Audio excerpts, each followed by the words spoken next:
Mi novia dijo soy de gustos caros y tú no puedes con eso. Después se fue con su jefe, así que yo mandé sus análisis médicos a su jefe, él la dejó. Hace 3 meses mi vida dio un giro bastante inesperado. Mi novia me dijo algo que aún recuerdo con mucha claridad, yo soy de gustos caros, y tú no puedes con eso. Poco después se fue a vivir con su jefe. Tengo 29 años y, hasta ese momento, vivía con mi novia Laura, que tiene 27. Nuestra relación duró casi 4 años. Nos conocimos en una reunión laboral cuando ambos apenas comenzábamos en nuestras empresas. Desde el inicio me llamó la atención su forma de ser, era ambiciosa, hablaba con seguridad y cuidaba mucho la imagen que proyectaba. Esa determinación fue lo que más me atrajo al principio. Parecía tener claro lo que quería hacer con su vida. Durante los primeros 2 años todo fue relativamente estable. Los dos trabajábamos, compartíamos los gastos del apartamento y, aunque no éramos una pareja perfecta, lográbamos entendernos. Yo tengo un empleo administrativo. Mi salario es estable, aunque no muy alto. Laura trabaja en el área comercial de una empresa de importaciones, donde las comisiones cambian bastante de un mes a otro. El primer cambio importante llegó cuando la ascendieron. Después de la promoción, su jefe directo, Carlos, empezó a incluirla en reuniones importantes y en viajes de trabajo. Cada vez que regresaba de uno de esos viajes hablaba de hoteles elegantes, restaurantes exclusivos y clientes con estilos de vida que, según ella, no eran para cualquiera. Al principio lo vi como algo normal. Cuando alguien avanza en su carrera, es lógico que empiece a moverse en ambientes distintos. Pero con el tiempo sus comentarios dejaron de ser simples historias y empezaron a sonar como comparaciones. Una noche, mientras revisaba fotos en su teléfono de un restaurante al que había ido con su equipo, dijo, hay hombres que sí saben consentir a una mujer. No respondí nada en ese momento. Pensé que solo había sido un comentario impulsivo. Con el paso de las semanas comenzó a repetir otra frase con frecuencia, yo soy de gustos caros. La decía cuando hablábamos de vacaciones, cuando veía el auto nuevo de algún vecino o incluso cuando pasábamos frente a una tienda de ropa. Yo traté de adaptarme. Empecé a aceptar horas extra en el trabajo y también busqué pequeños proyectos freelance para ganar algo más de dinero. No porque ella me lo exigiera directamente, sino porque sentía que si no lo hacía, terminaría quedándome atrás. El problema era que sus expectativas crecían más rápido que mis posibilidades. El momento que realmente cambió todo ocurrió un viernes por la noche. Ese día habíamos planeado salir a cenar por nuestro aniversario. Yo reservé en un restaurante agradable, dentro de lo que podía permitirme. No era un lugar de lujo, pero era cómodo y tenía buenas opiniones. Apenas entramos, noté su expresión. ¿Aquí?, preguntó, sin ocultar su decepción. Intenté explicarle que era un sitio tranquilo y bien valorado. Se sentó, pero durante toda la cena estuvo mirando alrededor con evidente desinterés. Cuando regresamos al apartamento, finalmente explotó. No entiendo por qué te conformas con tan poco, me dijo. Luego añadió algo que todavía recuerdo palabra por palabra, yo no nací para esto. Soy de gustos caros y tú no puedes con eso. La discusión duró más de 1 hora, pero esa frase fue la que quedó grabada en mi memoria. No solo por lo que dijo, sino por la forma en que lo expresó. No parecía enfadada, hablaba con total convicción, como si estuviera señalando una verdad evidente. Intenté mantener la calma. Le recordé que nuestra relación había empezado desde cero. Nunca le prometí una vida llena de lujos, pero sí estabilidad, respeto y apoyo. Laura respondió que eso ya no era suficiente para ella. Quiero a alguien que esté a mi nivel, dijo finalmente. Y si no puede serlo, no es mi culpa. Esa noche terminó durmiendo en el sofá. A la mañana siguiente actuó como si nada hubiera ocurrido, pero algo entre nosotros ya se había roto. Durante las semanas siguientes empezó a llegar cada vez más tarde del trabajo. Decía que tenía reuniones, cenas con clientes o eventos corporativos. No tenía pruebas de nada, pero la distancia entre nosotros era evidente. Apenas hablábamos. Algo que me llamó la atención fue la forma en que empezó a mencionar a Carlos, su jefe. Antes lo hacía con cierta formalidad. Después comenzó a llamarlo simplemente por su nombre, como si hubiera una cercanía que antes no existía. Una tarde, mientras se arreglaba frente al espejo, comentó: Carlos dice que debería aspirar a más. Que tengo potencial para algo mucho más grande. No supe cómo interpretar esa frase. Podía referirse a su carrera o a su vida personal. El punto definitivo llegó un martes cualquiera. Ese día salí temprano del trabajo por un dolor de cabeza. Cuando entré al apartamento encontré varias de sus maletas abiertas sobre la cama. Laura estaba doblando ropa con calma. ¿Te vas de viaje?, pregunté. Ni siquiera levantó la mirada. Me voy, respondió. Entonces me explicó que había decidido mudarse. Según ella, necesitaba un entorno distinto, alguien que realmente entendiera sus aspiraciones. No hubo lágrimas ni dramatismo. Solo determinación. Finalmente añadió: Carlos me ofreció quedarme en su departamento mientras encuentro algo mejor. Sentí una mezcla de incredulidad y humillación. No pregunté si había algo entre ellos, su decisión hablaba por sí sola. Entonces es por él, dije. Laura suspiró, como si yo estuviera simplificando algo demasiado complejo. Es por mí, respondió. Él puede darme la vida que quiero. Tú no. Esa fue la última conversación importante que tuvimos como pareja. En menos de 2 horas se llevó casi todas sus cosas. Solo dejó algunas cajas que, según dijo, recogería después. Los días siguientes fueron extraños. El apartamento se sentía más grande y mucho más silencioso. Pasé por varias etapas: enojo, tristeza e incredulidad. Pero lo que más me costaba aceptar era la sensación de haber sido evaluado y descartado, como si yo fuera un producto que no cumplía con las expectativas. Unos días después, un amigo en común confirmó lo que ya imaginaba: Laura estaba viviendo con Carlos. Al parecer, la relación entre ellos no había empezado de repente, llevaba tiempo desarrollándose. Hasta ese momento mi intención era simplemente seguir adelante. No quería discusiones ni escándalos. Pero la historia no terminó ahí.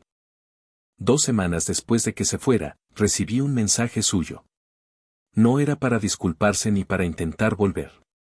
Me escribió para pedirme unos documentos que, según ella, había dejado en el apartamento. Entre esos papeles había varios sobrecerrados con resultados médicos recientes. Semanas antes, Laura me había comentado que iría a hacerse algunos análisis médicos. Según ella, era algo rutinario. Cuando me escribió para pedirme los documentos, le dije que podía pasar por el apartamento cuando quisiera a recogerlos. Sin embargo, respondió que estaba muy ocupada y que prefería que se los enviara por mensajería. No sé exactamente por qué, pero esa petición me dejó una sensación incómoda. Tal vez porque era la primera vez que me contactaba desde que se había ido, y lo hacía con un tono frío, como si yo fuera simplemente alguien encargado de resolver un trámite. Le respondí que lo pensaría y que le confirmaría al día siguiente. Esa misma noche decidí revisar los sobres que había dejado. No tenía intención de abrirlos, sentía que no tenía derecho a hacerlo. Aún así, noté que uno estaba ligeramente despegado, lo suficiente para ver que no se trataba solo de análisis comunes. Ahí comenzó una cadena de pensamientos que terminó cambiando todo. Hasta ese momento había intentado aceptar la ruptura y seguir adelante, asumiendo mi parte en lo que había pasado. Pero al tener esos documentos frente a mí, y sabiendo con quién estaba ahora, empecé a preguntarme si realmente yo había sido el único insuficiente en nuestra relación. Fue entonces cuando tomé una decisión que sé que muchos juzgarán. La curiosidad y el resentimiento terminaron imponiéndose a mi criterio. Abrí el sobre que ya estaba medio despegado. Dentro encontré varios resultados impresos. La mayoría correspondían a pruebas rutinarias: biometría hemática, perfil metabólico, estudios hormonales. Nada que pareciera fuera de lo normal. Luego aparecieron otros análisis que no esperaba. Había una prueba antidopaje, lo que me sorprendió un poco. Recordé que ella había mencionado que en su empresa estaban realizando exámenes adicionales por cuestiones internas de cumplimiento. Pero el documento que realmente me hizo tensar el estómago fue otro. Tenía unas siglas que al principio no reconocí, VDRL. No sabía qué significaban, así que tomé el teléfono y las busqué en internet. En cuestión de segundos lo entendí. Era una prueba utilizada para detectar sífilis. Sentí un vacío en el estómago. Volví a mirar el resultado varias veces, con la esperanza de haber leído mal. Pero no había duda. Donde normalmente debería aparecer no reactivo, el informe decía claramente reactivo. Positivo. Me quedé sentado varios minutos sin moverme. Lo primero que pensé fue en el último mes. Laura y yo habíamos tenido relaciones durante ese tiempo. No muchas, porque ya estábamos distantes, pero sí había ocurrido. El siguiente pensamiento fue inevitable. Si ese resultado era reciente, significaba que la infección también lo era. Sin pensarlo demasiado, tomé fotos de todos los documentos, especialmente de la hoja donde aparecía el VDRL. Actué de forma impulsiva. Le envié las imágenes por mensaje. No pasaron ni 2 minutos cuando empezó a llamarme.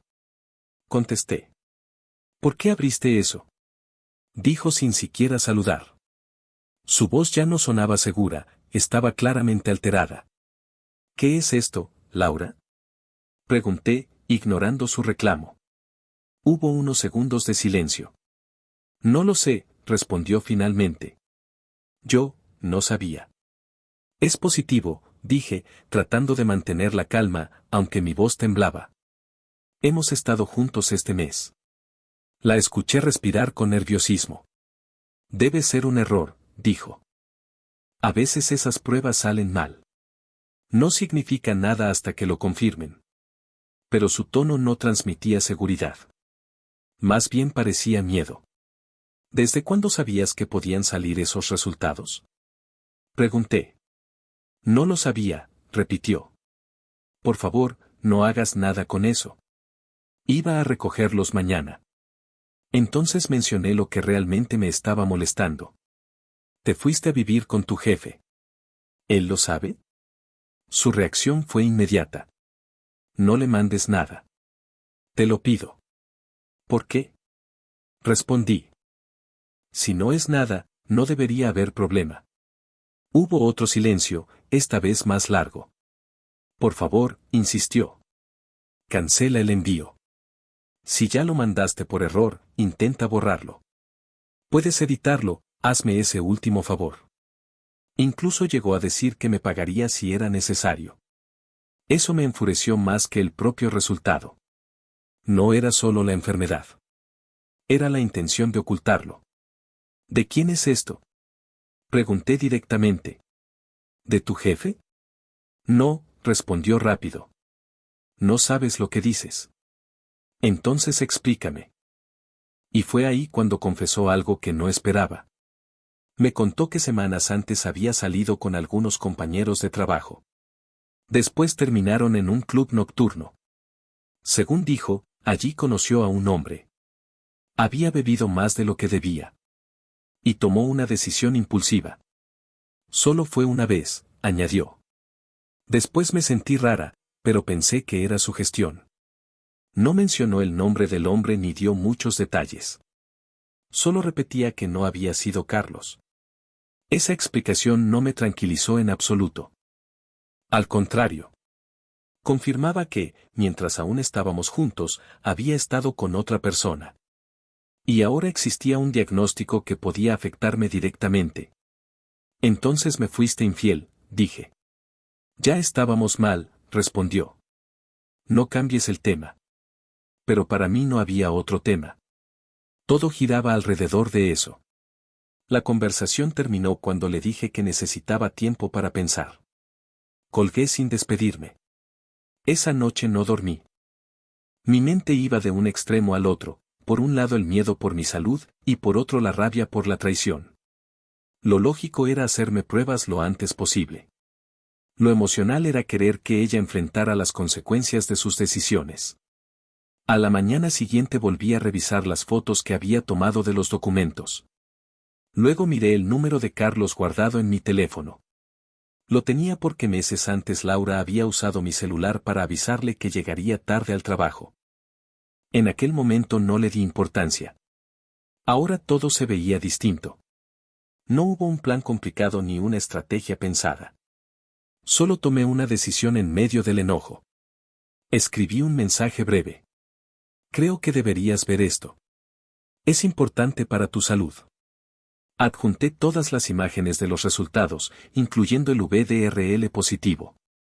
Y lo envié. Durante varios minutos no pasó nada.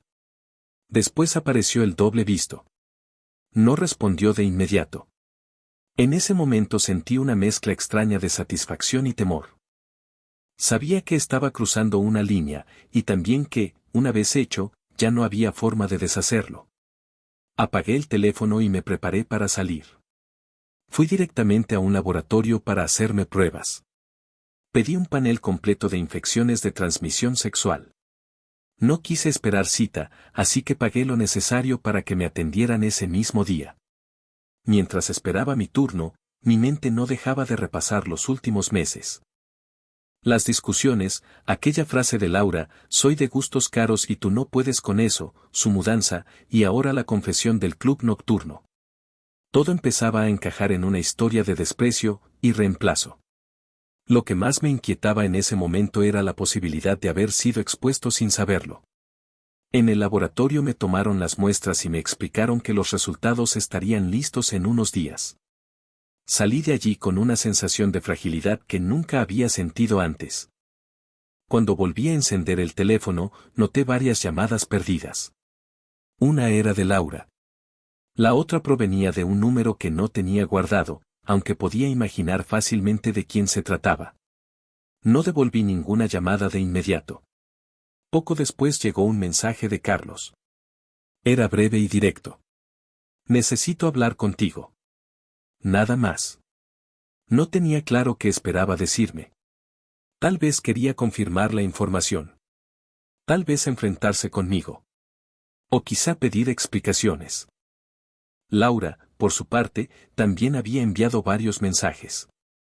Algunos eran súplicas. Otros tenían un tono más cercano a la amenaza. Decía que lo que había hecho era una invasión grave, que podía meterme en problemas, que esos documentos eran confidenciales. Y quizá tenía razón. Pero en ese momento mi prioridad no era pensar en consecuencias legales o morales. Lo único que me preocupaba era saber si mi salud estaba en riesgo y aceptar que una relación de 4 años había terminado no solo por diferencias económicas, sino por decisiones mucho más serias. Ese día no respondí a ninguno de los dos. Simplemente esperé. Pensé que al enviar esos resultados al jefe de Laura había cerrado el asunto. Estaba equivocado. Las consecuencias reales apenas empezaban. Los días siguientes se convirtieron en una espera constante. Seguí sin contestar ni a Laura ni a Carlos. En ese momento lo único importante era obtener mis propios resultados. 3 días después recibí un correo del laboratorio. Abrí el archivo con una mezcla de miedo y resignación. Revisé cada línea con cuidado. VIH, negativo. Hepatitis B y C, negativas. Gonorrea y clamidia, negativas. Cuando llegué a la última línea, respiré profundo. VDRL, no reactivo. Negativo. Sentí como la presión que llevaba días acumulando en el pecho se liberaba de golpe. Permanecí sentado varios minutos sin moverme, tratando de asimilar la información. Había pasado noches imaginando escenarios terribles que ahora quedaban descartados. La explicación más probable era bastante simple. Siempre usé preservativo con Laura. A ella nunca le gustaron los anticonceptivos hormonales porque decía que afectaban su estado de ánimo. Por esa razón, desde el principio habíamos acordado usar protección. En ese momento agradecí haber sido insistente con ese tema. No le escribí para contarle mis resultados. Tampoco sentí que le debiera esa tranquilidad. Pensé que con eso todo quedaría atrás. Pero me equivoqué otra vez. Una tarde, alrededor de las 6, alguien empezó a tocar la puerta del apartamento con insistencia. No esperaba visitas. Cuando abrí, Me encontré con una escena que jamás habría imaginado. Carlos estaba frente a mí, sujetando a Laura del brazo con fuerza. Su rostro estaba hinchado de tanto llorar. Él, en cambio, parecía completamente tranquilo, con una expresión fría, casi burlona. Te devuelvo a tu amorcito, dijo Carlos sin ningún preámbulo. Me quedé quieto unos segundos, intentando entender lo que estaba pasando. Laura trató de soltarse, pero él la mantenía firmemente agarrada. ¿Qué ocurre? Pregunté al fin. No pude evitar añadir con cierta ironía. ¿No que se iban a ir felices para siempre? Carlos soltó una risa breve y amarga. Esta mujer me contagió, dijo con desprecio. Me da asco solo verla. Y tú seguramente estás igual de podrido que ella. Lo miré sin cambiar demasiado mi tono. Yo usaba preservativo, respondí. Mis resultados son negativos. Frunció el ceño. Bien por ti, contestó. Entonces disfrútala. Yo ya no la quiero. La soltó con brusquedad, como si fuera algo que ya no quería tocar. Laura dio un paso hacia adelante, tambaleándose un poco. Carlos comenzó a alejarse, pero de repente se detuvo. Volvió sobre sus pasos y extendió la mano hacia ella. Dame ese teléfono, exigió. Laura lo miró confundida. ¿Qué? El celular que te regalé, aclaró. No te lo mereces. Entre sollozos, lo sacó de su bolso y se lo entregó sin discutir. Carlos lo tomó, lo revisó unos segundos y luego se marchó sin decir una sola palabra más. El silencio que quedó después fue pesado. Laura permaneció frente a mí con la mirada perdida. Finalmente levantó los ojos y dijo, casi en un susurro. Por favor, ayúdame. Esa frase me golpeó más de lo que esperaba. Durante 4 años la escuché usar ese mismo tono para pedir cosas pequeñas, mover un mueble, acompañarla a una cita o ayudarla con algún trámite. Ahora la situación era completamente diferente. No lo pienses, respondí con calma. Adiós, Laura. Y cerré la puerta. Del otro lado se escucharon golpes suaves y su llanto durante varios minutos. No abrí. Me quedé apoyado contra la puerta, respirando profundo, tratando de que la culpa no se mezclara con el alivio. Después de un rato, el llanto se detuvo. Escuché sus pasos alejándose por el pasillo. Ese día no volví a verla. Fue la última vez que hablamos cara a cara. Con el paso de los días supe, por conocidos en común, cómo habían evolucionado las cosas. Carlos no manejó la situación con discreción. Según me contaron, comentó lo ocurrido con varias personas dentro de la empresa, aparentemente indignado por todo. No sé si lo hizo por enojo, por orgullo herido o simplemente por crueldad. La información se difundió rápido. Laura no solo perdió su relación con él, también comenzó a quedar aislada en el trabajo. Poco tiempo después la despidieron. Oficialmente fue por incumplimiento de políticas internas, aunque todos entendieron cuál era el verdadero contexto. No me alegró escuchar esa noticia. Pero tampoco me sorprendió. Meses más tarde supe que estaba recibiendo tratamiento. La sífilis, si se detecta a tiempo, tiene cura. Desde el punto de vista médico, el problema era tratable. Socialmente, sin embargo, el daño ya estaba hecho. Algunos amigos me preguntaron si me sentía culpable por haber enviado esos resultados a Carlos. La verdad es que no hay una respuesta simple. Si hubiera actuado con total frialdad, habría dejado que ella manejara el asunto por su cuenta. Me habría concentrado solo en mi salud, me habría hecho las pruebas y habría seguido adelante.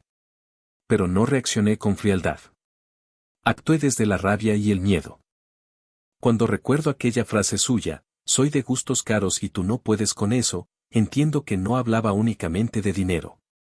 Hablaba de una manera de ver la vida donde las personas pueden reemplazarse cuando dejan de cumplir cierta función. Lo que pasó después fue, en parte, una consecuencia de esa lógica. Tampoco me considero una víctima perfecta. Abrí documentos que no debía revisar y compartí información privada. Es cierto que revisé documentos que no debía abrir. Eso no lo niego. Pero también es verdad que esa información tenía implicaciones directas para mi salud y que ella había intentado ocultarla. Al final, lo más importante que aprendí de toda esta historia no tiene que ver ni con la infidelidad ni con la enfermedad. Tiene que ver con los límites. Durante mucho tiempo traté de adaptarme a expectativas que en realidad no eran mías. Trabajé más horas, acepté más responsabilidades y soporté comentarios que, mirándolo ahora con distancia, eran señales claras de desprecio. En aquel momento intentaba justificarlo todo. Pensaba que, si me esforzaba lo suficiente, las cosas mejorarían. Pero cuando alguien te dice con total convicción que no estás a su nivel, lo más sano no es intentar demostrar lo contrario. La verdadera pregunta debería ser otra: ¿por qué estás tratando de convencer a alguien que ya decidió que no eres suficiente? Laura eligió un camino centrado en el estatus, la apariencia y la idea de una vida más lujosa. Yo, en cambio, tomé otra decisión: cerrar la puerta cuando volvió. No hubo reconciliación. Tampoco existieron disculpas finales ni conversaciones pendientes. Solo quedaron las consecuencias. Meses después supe que, físicamente, estaba bien. El tratamiento había funcionado y su salud estaba estable. Desde entonces no volvimos a tener ningún tipo de contacto. No sé dónde vive ahora ni a qué se dedica. Tampoco he sentido la necesidad de averiguarlo. Con el tiempo, mi vida fue recuperando la normalidad. No hubo escándalos públicos en mi contra ni nadie me señaló por lo ocurrido. Tal vez porque, al final, cada persona tuvo que enfrentar las consecuencias de sus propias decisiones. Si alguien llega hasta aquí esperando una gran moraleja, probablemente se decepcione. No hay una lección espectacular. Solo puedo decir algo sencillo. A veces, cuando alguien te dice que no puedes estar a la altura de sus gustos caros, lo más inteligente es dejarlo marchar y permitir que descubra por sí mismo cuánto cuestan realmente las decisiones que toma.